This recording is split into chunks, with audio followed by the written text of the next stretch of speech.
We now go to the gentleman from Oklahoma, a place in which we receive a lot of tax revenue, for 5 minutes. Mr. Lankford. There are a lot of companies in Oklahoma that do provide a lot of revenue to the Federal Government. Let me just mention a couple of things that I find ironic in some of this conversation. One is to talk about Chevron only pays 18% tax after everything else, when GE pays 0. And if you look at the top 5 energy companies in America on the new Fortune 500 list and compare them to the top 5 technology companies, guess who makes more profit?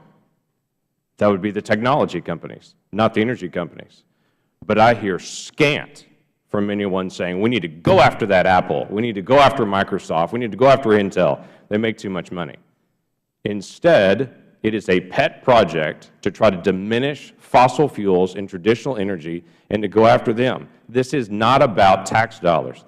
This is about a political process to say we want to try to wipe out traditional energies to try to benefit solar and wind and such. Now, if we're going to have all the above, let's do all the above. Let's stop trying to pick on one industry and to say the way we'll benefit solar and wind is by trying to destroy another industry. Let me hit on just a couple of things. Mr. Perry, economically, what would happen if the United States became energy independent? What would happen to our economy if we really were truly energy independent? Well, I think we could look to the what some people call the economic miracle state of North Dakota and see what happens when we have abundant energy that's actually produced.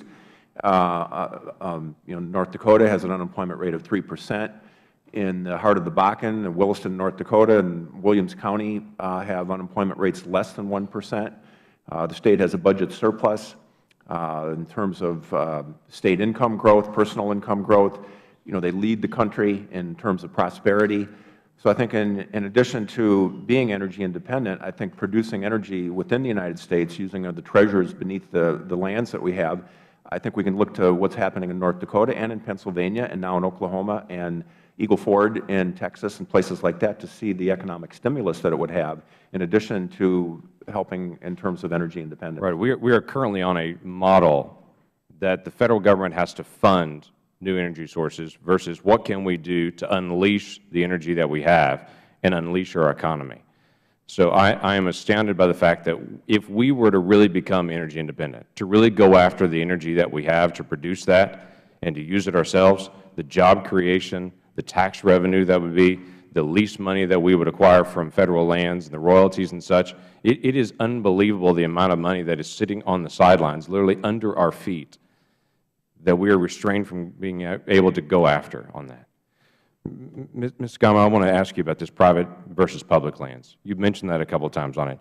The current production, we understand now, current production that's happening on public lands was permitted in previous administrations and is now occurring. What's the permitting process right now? How many permits are going out? How many new projects are starting or being permitted on public lands right now? Well, if you look at the NEPA, which is really the long period of time that it takes to get a project through, we're seeing NEPA taking over 7 years. So this Interior Department has approved just 2 large projects. Just 2, right. And there are 20 projects that have been proposed that could create 121,000 jobs. So of 20 projects proposed, 2 have been approved, and then so we're talking out 10 years from now, what happens in production on Federal lands? Well, exactly. That's pushing out into the future. That means we're going to have much less production in the future because of the long lead times on Federal lands. Can anyone identify the President and the Administration talks often about production and how production has increased. Can anyone identify an element that this Administration has done to increase production, that they can point to and say, because the Administration did that, this Administration, because this Administration did that action, we have increased production? I can only see a lot of obstacles that have been put in place of my producers on Federal lands, both from the EPA, from the Interior Department, regulations that are making it more difficult, time-consuming, costly. The Interior Department admits to 298 days to process a permit. That's a long time to do a permit. It is, considering that States usually get it done in about 30 days. Okay. Mr. Weiss, sounds like you want to be able to jump in. Yes, I believe that the Shell is going to be exploring in the Arctic Ocean, in the Chukchi Sea off the northern coast of Alaska this summer, which was approved under this administration. Okay, but that is something that will actually be done years from now. I was talking about current production. You mentioned often about this administration has got more production than the previous administration. What has this administration done proactively to create that? Can anyone name anything?